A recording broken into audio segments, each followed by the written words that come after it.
오늘 설교 본문은 사도행전인데요. 제목은 복음과 세례입니다. 우리가 신앙생활을 한다는 것, 예수 믿는다는 것은 왜 하는 건지, 왜 믿는 건지 모르거나 어디까지 가야 되는지를 잘 알지 못하면 막연하고 지루하게 느껴질 때가 있습니다.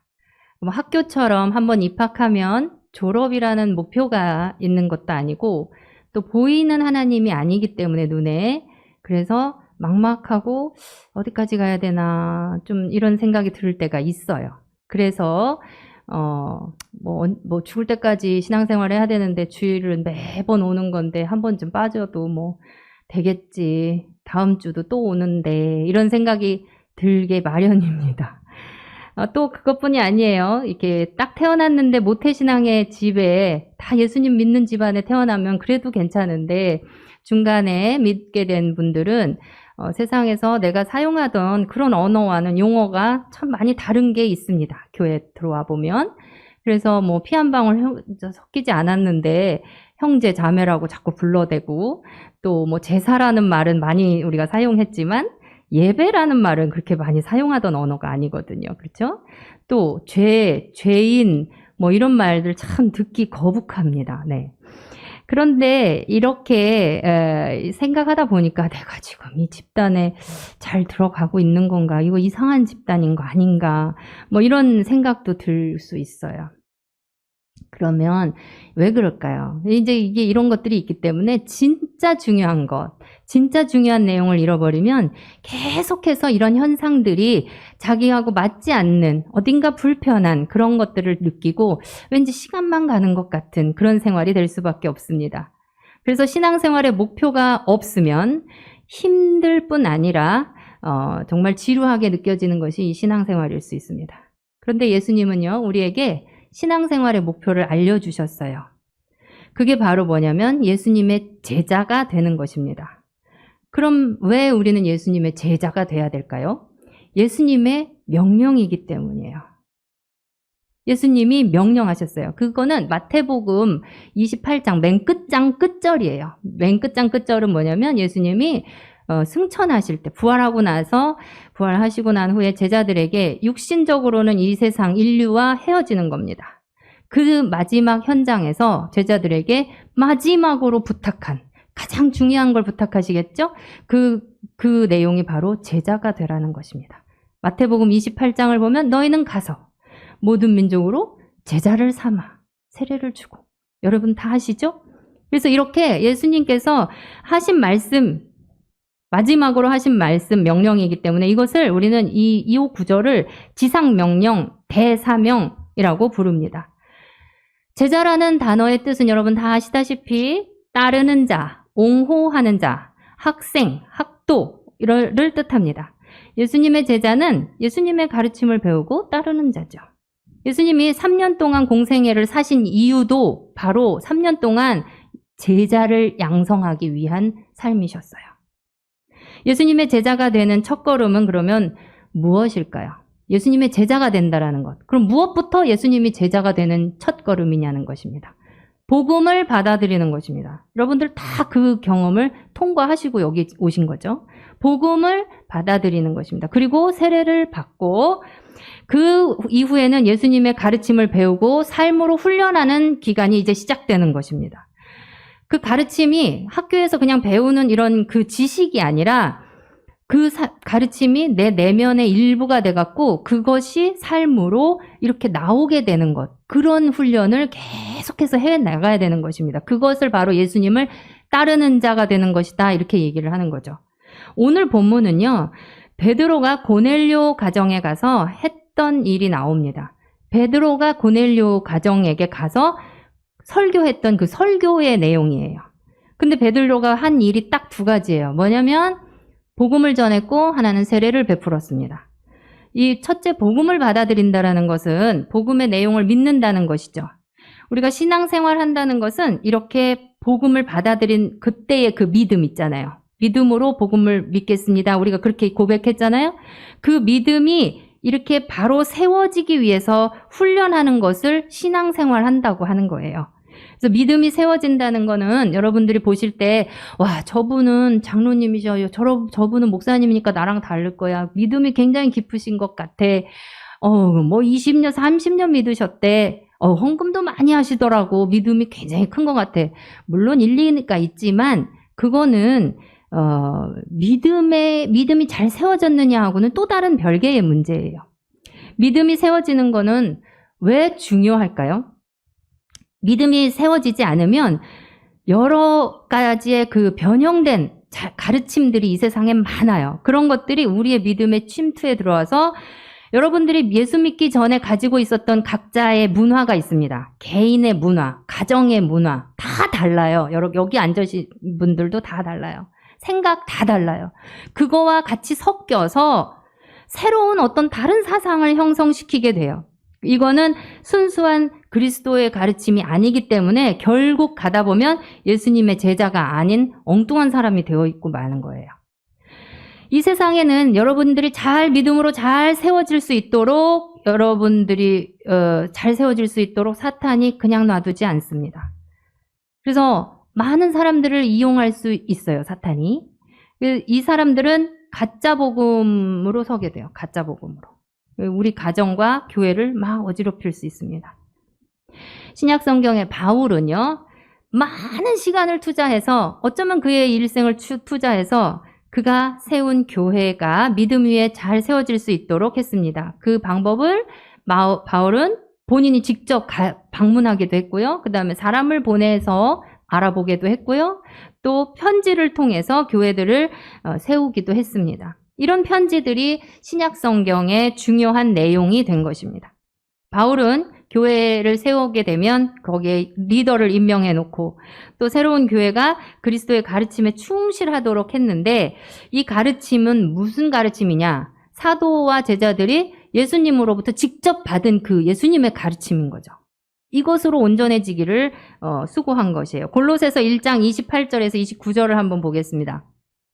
우리가 그를 전파하여 각 사람을 권하고 모든 지혜로 각 사람을 가르침은 각 사람을 그리스도 안에서 완전한 자로 세우려 함이니 이를 위하여 나도 내 속에서 능력으로 역사하시는 이의 역사를 따라 힘을 다하여 수고하노라 라고 말했어요. 바울의 목표가 모든 사람들을 그리스도 안에서 완전한 자로 세우는 것, 즉 성숙에 이르는 것이었고 이 목표를 위해서 바울은 힘쓰고 수고했던 것입니다. 그렇습니다. 우리의 신앙생활의 목표는 제자가 되는 것, 성숙한 자로 세워지는 것입니다. 하지만 우리 중 대다수 사람들은요, 아직 이게 무슨 뜻인지 잘 모르기도 하고 또 예수 믿으면 좀 뭔가 복 받아가지고 내 삶이 윤택해진다는 그런 것만 알지 또 자신이 내가 믿음 위에 견고하게 지금 세워졌는지 아닌지에 관심이 없다는 것입니다. 신앙생활의 시작을 위해서는 복음을 받아들이고 또 세례를 받습니다.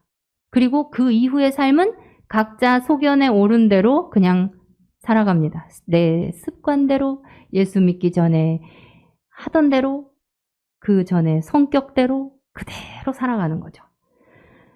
자, 그러면 믿음 위에 잘 세워지기 위해서 우리는 뭘 해야 될까요? 이 믿음 위에 잘 세워진다라는 그 단계는 복음과 세례를 받은 후에 시작이 되죠. 그래서 잘 세워지기 위해서는 이 복음이 무엇인지, 첫 단계인 이 복음이 무엇인지를 잘 알아야 합니다. 그래서 복음이 내 생활과 직접적인 관련이 있는데 진짜 관련이 있을까? 그거를 생각하지 않기 때문에 좀 먼 얘기, 그리고 하나의 기독교의 교리 또는 이론이라고 생각하고 살 수 있습니다. 저도 그렇게 지낸 세월이 너무나 길었습니다. 여러분은 지금 만약에 누군가가 와서 여러분들에게 딱 1대1로 복음이 뭡니까? 이렇게 물어봤을 때 이렇게 대답하실 수 있으십니까? 지금 만약에 누가 물어본다 그러면 머릿속에 지금 막 떠오르는 단어들이 있을 거예요. 예수님이고 뭐 십자가도 있을 것 같고 구원도 있을 것 같고 이렇게. 근데 오늘 이 시간에 여러분들 나가시기 전에 정확하게 정리하고 마음에 기록해 보시길 바랍니다. 복음은 기쁜 소식입니다. 들어보셨죠? 예전에 로마 제국이요.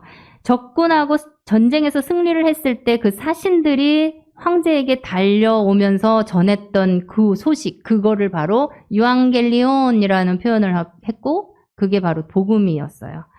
실제로 AD 70년에 로마의 티토 장군이 예루살렘을 성을 함락시키고 난 다음에 로마 황제에게 달려가서 이야기를 했습니다. 그때 써놓은 기록이 있어요. 그 기록에 유앙겔리온이라는 단어가 쓰였거든요. 그게 바로 복음이에요. 그랬는데 이렇게 그때 당시에 로마 제국은 팍스 로마나 로마가 평화를 준다. 로마의 평화가 있다. 이런 뜻이잖아요. 로마 제국이 힘이 있기 때문에 세계에 평화를 준다는 거잖아요. 그러면 그때의 그 평화는, 그 복음은 힘이 근거가 된 평화였습니다. 그런데 그러다 보니 힘을 줄 수 있는 것들, 그게 뭐예요? 돈, 재력, 또 학력, 또 권력, 이런 것들이 힘을 주는 거잖아요. 그런 것들이 가치가 쫙 높아지는 거죠. 그런데 그런 시대에 바울은 그게 진정한 복음이 아니다. 진정한 능력이 그게 아니다. 라는 거 그렇게 외치고 있는 것입니다. 사도들은 이 제국에서 사용하던 그 복음이라는 그 단어, 그 말을 사용해서 진짜 복음은 이거야 라고 알려주는 것이죠. 우리는 오늘 본문에서 베드로 사도가 처음으로 이방인에게 전도하면서 무슨 말을 했는지 살펴보려고 합니다. 베드로가 이방인인 고넬료의 집에 오기까지는 아시는 것처럼 쉽지 않았어요. 그때 당시에는 예루살렘에 있는 유대인들에게만 복음이 전해졌었거든요. 그래서 오늘 본문에 나오는 고넬료라는 이 이방인에게는 처음 전해진 거예요. 굉장한 사건입니다, 이거는. 그래서 이방인인데도 또 누구냐면 로마 군인이었어요. 그 로마의 제국의 군인이었어요. 근데 이 사람은 진짜 진정으로 하나님을 알고자 했단 말이죠. 그래서 여러분들 잘 여기서 보시면 지난주에 우리가 말씀 나눴는데 힘써 알라 그랬잖아요. 힘써 아는 사람에게 하나님이 어떻게 하셨는지를 한번 보세요. 베드로 말고도 다른 사도들도 있었는데 그동안 이런 고넬료의 이방인에게 누구도 하나님 그 복음을 전하려고 하지를 않았습니다. 심지어 베드로도 저는 안 갑니다. 그러다가 간 거예요. 하나님께서 베드로를 고넬료의 집으로 인도하십니다. 그리고 오늘 베드로가 고넬료에게 이 복음을 전하죠.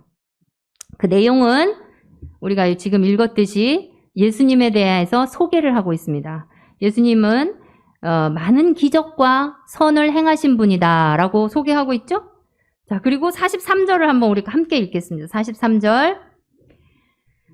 그에 대하여 모든 선지자도 증언하되 그를 믿는 사람들이 다 그의 이름을 힘입어 죄사함을 받는다 하였느니라 했어요. 자, 복음이 이제 뭔지를 한번 우리 보는 거예요. 첫 번째, 복음은 모든 선지자도 증언했다라는 겁니다. 복음은 예고되었었다는 거예요. 예전에 구약의 선지자들이 다 예고하고 있었다는 것입니다. 갑자기 나타난 거 아니라는 거예요.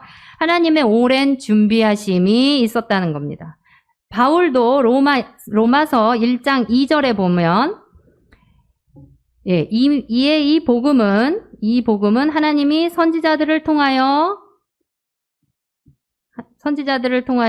뭐라 그랬어요? 함께 읽겠습니다. 로마서 1장 2절. 이 복음은 하나님이 선지자들을 통하여 그의 아들에 관하여 성경에 미리 약속하신 것이라 라고 말하였습니다.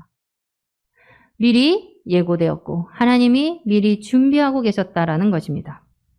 두 번째, 하나님의 이 준비된 복음은 마침내 충격적인 사건으로 나타나는데요. 39절을 한번 보십시다.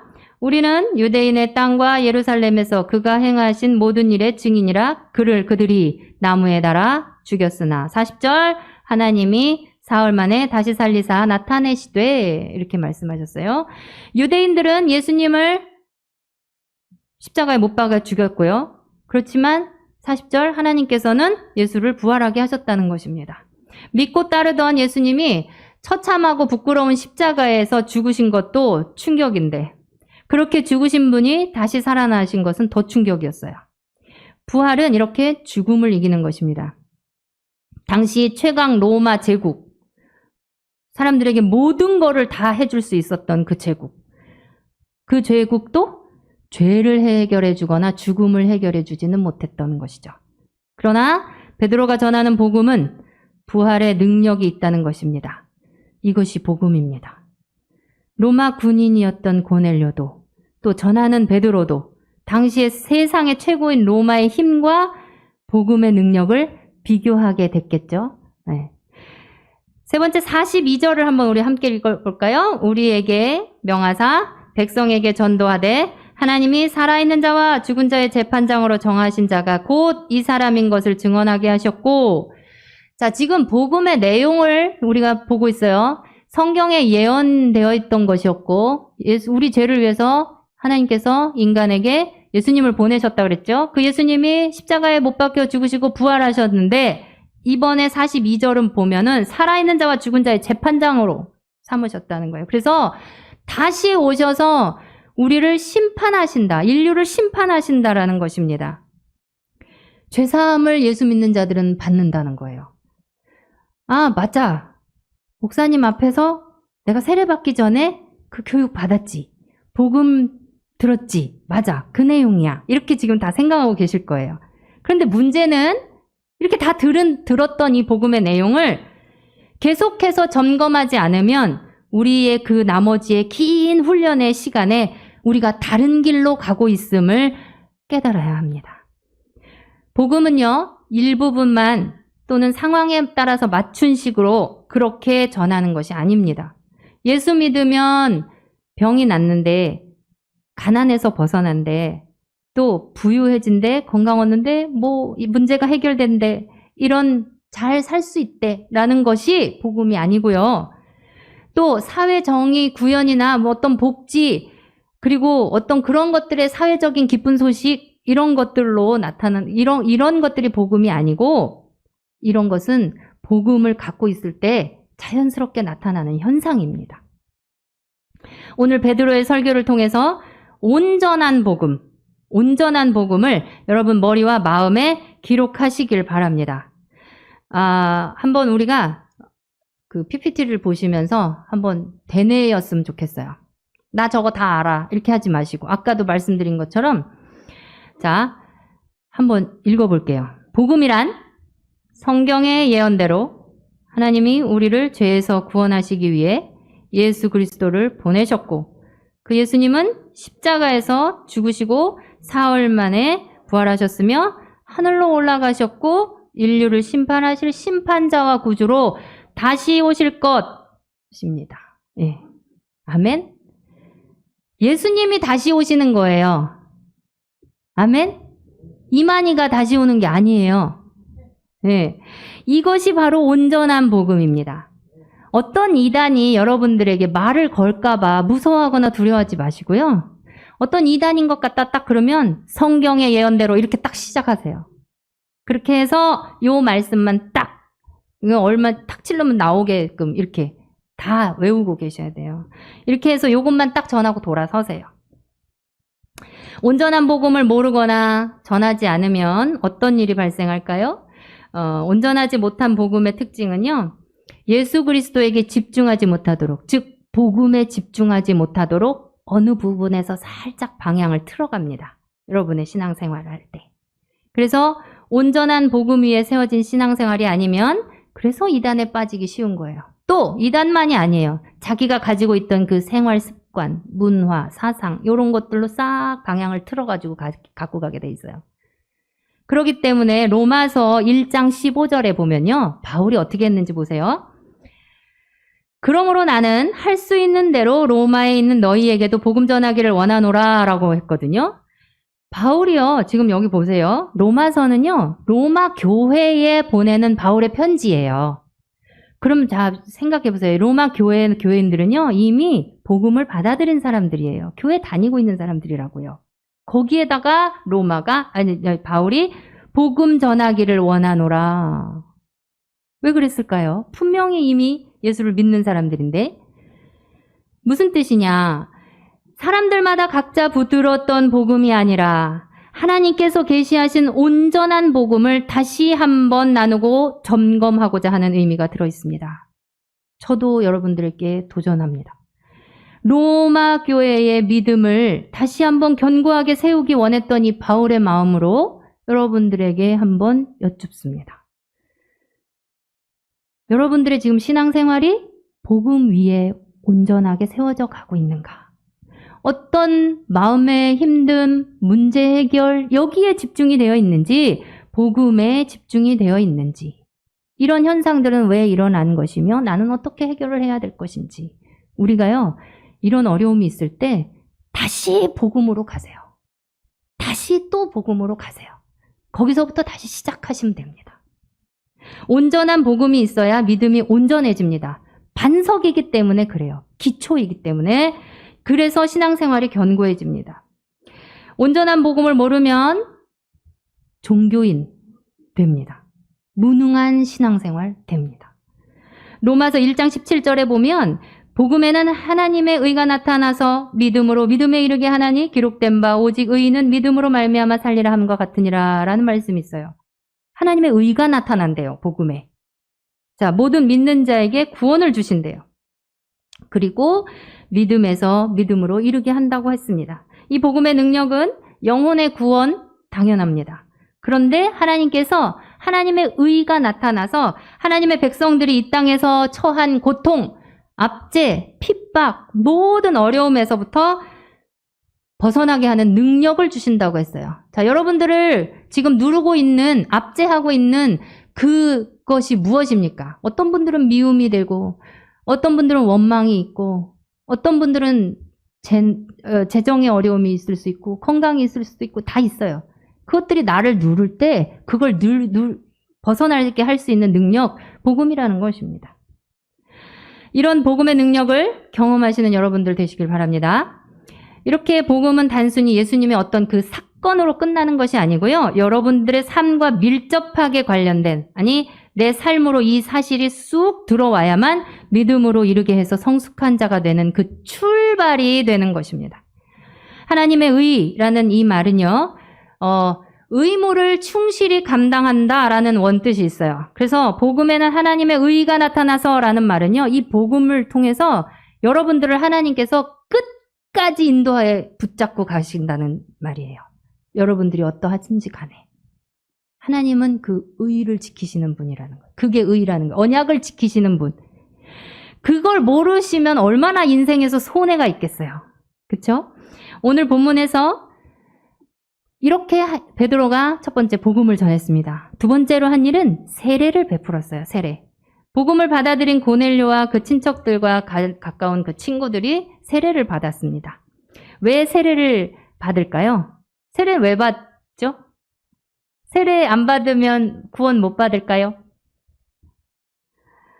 세례도 역시 지상 명령이에요. 아까 우리가 마태복음 28장에서 읽었듯이 가서 제자를 삼고 세례를 주고, 네, 지상 명령의 내용이기 때문에 우리가 세례를 받는 것입니다. 그런데 이 세례 예식을 통해서 기독교에서는 두 가지를 의미합니다. 뭐냐면 첫 번째는 복음을 받아들였잖아요. 그 복음은 우리가 혼자서도 어떤 분들은 성경을 읽다가 성경을 또는 연구하다가 그냥 이게 복음이네. 그리고 믿기 시작하는 분들 계세요. 그런데 그거는 온전한 믿음으로 세워지기 어려워요. 거기에서 끝나면. 근데 세례는 뭐냐면 내가 받아들인 이 복음을, 이 믿음을 공개적으로 승인하겠습니다. 라는 뜻이 있습니다. 그래서 세례는 공개적으로 예수님과 그의 메시지, 복음을 승인하는 것이고요. 두 번째 의미는 세례를 받은 사람은 공동체에 소속하게 됩니다. 공동체. 그래서 예수님과 예수님의 사역을 믿는 믿음을 견고하게 하고 또 공개적으로 믿음 공동체인 교회에 소속되게 하는 것입니다. 그러면 왜 공동체에 또 소속은 해야 됩니까? 공동체 소속은 신앙 성장의 아주 필수 요소예요. 필수 요소. 왜냐하면 우리가 소속된다라는 거는 책임과 의무가 생기는 거예요, 사실. 그렇죠? 그런데 그래야만 신앙이 성장하기 때문입니다. 요즘 들어서 교회에 소속되지 않고 혼자서 예배드리는 분들 많이 계시죠? 책임과 의무를 갖지 않으니까 편하죠. 그렇지만 예수님의 가르침과는 다른 길을 가고 있는 겁니다. 온전한 복음이 안 됩니다. 가정도 갈등이 있죠. 가정에 갈등 없는 집안은 없습니다. 그런데 우리가 어떻게든 해결하고자 하잖아요. 그런데 그거 왜 그렇게 하죠? 가정이기 때문이에요. 다른 이유가 없어요. 그냥 가정이기 때문입니다. 그렇게 함으로써 같이 성장하고 또 그렇게 갈등을 같이 누리다가도 갈등을 겪다가도 밖에서 공격이 들어오면 하나가 돼서 그 공격을 또 물리치는 힘이 있습니다. 그게 가정이죠. 교회는 또 하나의 가정입니다. 대가정이라고 불러요. 기독교 신앙에서는 세례는 내적인 변화를 결단하고 소망하겠다. 언제까지? 예수님이 다시 오시는 그날까지. 라는 것을 소망하겠다는 의식입니다. 교회라는 가정에 내가 들어가겠습니다. 하는 뜻입니다. 그렇게 나의 신앙 성장을 위해서 소속되고 또 책임과 의무를 다하겠다는 것이죠. 자, 오늘 본문에서 온전한 복음이 전해지고 세례를 받으니까 어떤 상황이 벌어졌느냐? 우리가 읽지는 않았지만 그 밑에는 성령이 충만해졌습니다. 우리 신앙생활에 성령이 없이는 불가능합니다. 믿음이 바로 세워지지 않습니다.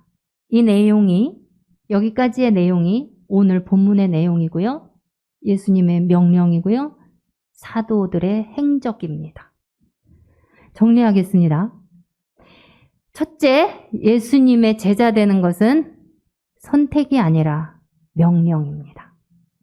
두 번째, 제자 되기의 첫걸음은 복음을 받아들이고 세례를 받는 것입니다. 그런데 이 복음은 상황에 맞춘 복음이 아니라 온전한 복음이어야 합니다. 그 온전한 복음의 내용은 뭐였죠? 우리 한번 읽어볼까요? 아까 거? 네. 성경의 예언대로 크게 한번 읽어볼까요? 성경의 예언대로 하나님은 우리를 죄에서 구원하시려고 예수 그리스도를 이 땅에 보내셨고 그 예수님은 십자가에서 못 박히시고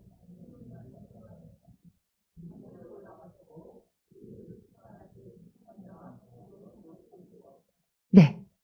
아멘이시죠? 이것을 믿는 거죠? 자, 세례는 온전한 복음을 받아들인 사람들이 공적으로 신앙 고백을 하는 것이고 공동체에 소속되는 것입니다. 왜 소속돼야 됩니까? 신앙의 성숙을 위해서. 성숙을 위해서. 바울이 수고했던 것처럼 우리도 주님 오시는 그날까지 다시 오실 예수님을 믿고 소망하기에 우리도 그렇게 가야 하는 것입니다.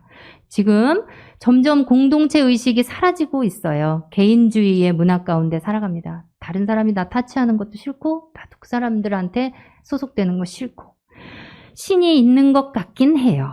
그래서 믿고는 싶은데 교회 다니는 건 좀 그렇고 귀찮게 느껴지고 이런 시대와 문화 가운데 여러분은 확실한 가르침 위에 서시길 바랍니다. 이런 시대 가운데 우리는 자녀들을 키우고 있습니다. 우리 자녀들이 잘 되기는 바라면서 또 귀찮은 건 안 하고 그렇게 하면 안 돼요. 너나 할 거 없이 우리가 이 복음 위에 서 있지 않으면 가짜 그리스도인 너무 쉽게 됩니다.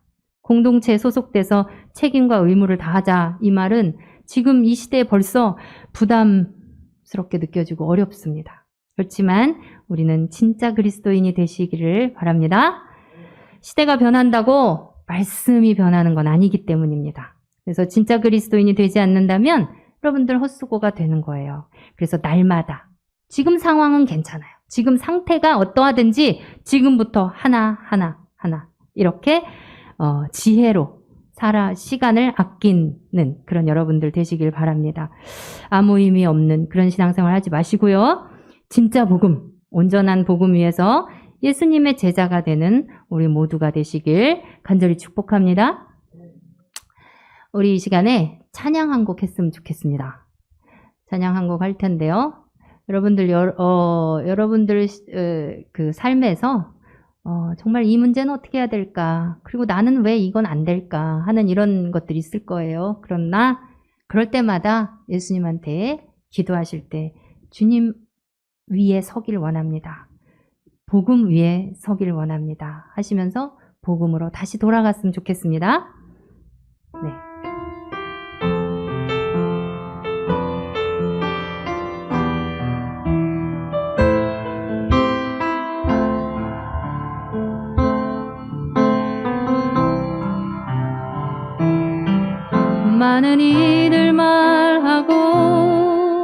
많은 이들 노래는 하지만 정작 가진 않는 길 두려운 생각보다 많이 힘들고 험한 길보단 그저 말로만 가려기에 점점 멀어져만 가네. 내게 생명 주었던 그 길 점점 이용하려 하네. 내게 사랑 주었던 그 길 다시 복음 앞에 내 영혼 선에 주님 만난 그때 나 다시 돌아가 주님께 예배 드리며 다시 십자가의 길 걸으리. 다시 복음 앞에 다시 복음 앞에 내 영혼 선에 주님 만난 그때 나 다시 돌아가 주님께 예배 드리며 다시 십자가의 길 걸으리. 이 찬양이 여러분들의 고백이 되시길 바랍니다. 이 시간 함께 일어나시겠습니다. 일어나셔서 우리 하나님 앞에 기도 한번 했으면 좋겠습니다.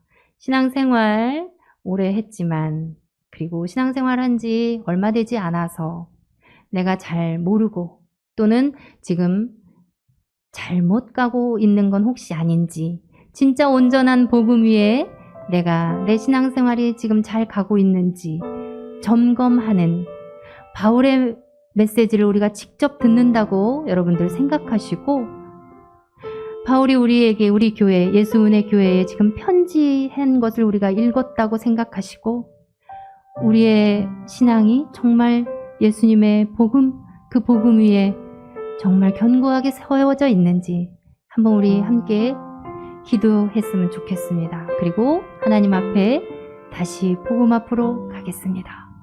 내 삶을 복음으로 정돈하겠습니다. 기도하는 이 시간 되었으면 좋겠습니다. 기도하겠습니다. 주님 아버지 주여 아버지 함께해 주시옵소서. 하나님 예수의 교회 공동체가 아버지 하나님의 강력한 능력을 보여주시는 복음 위에 다시 한번 서기를 원합니다. 하나님 이 세상에 많은 가르침들이 있지만 그 가르침들 위에 서는 것이 아니라 아버지 하나님 복음 위에 서기를 원합니다.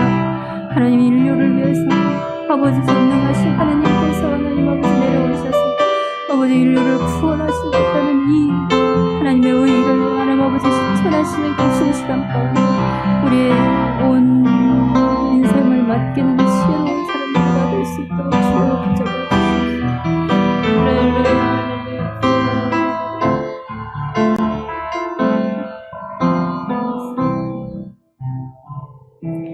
하나님의 인류를 위한 계획, 너무나도 연약한 저희들에게 말도 안 되지만 하나님의 그 의를 실천하시기 위하여 신실함으로 우리에게 복음을 주신 하나님 감사합니다.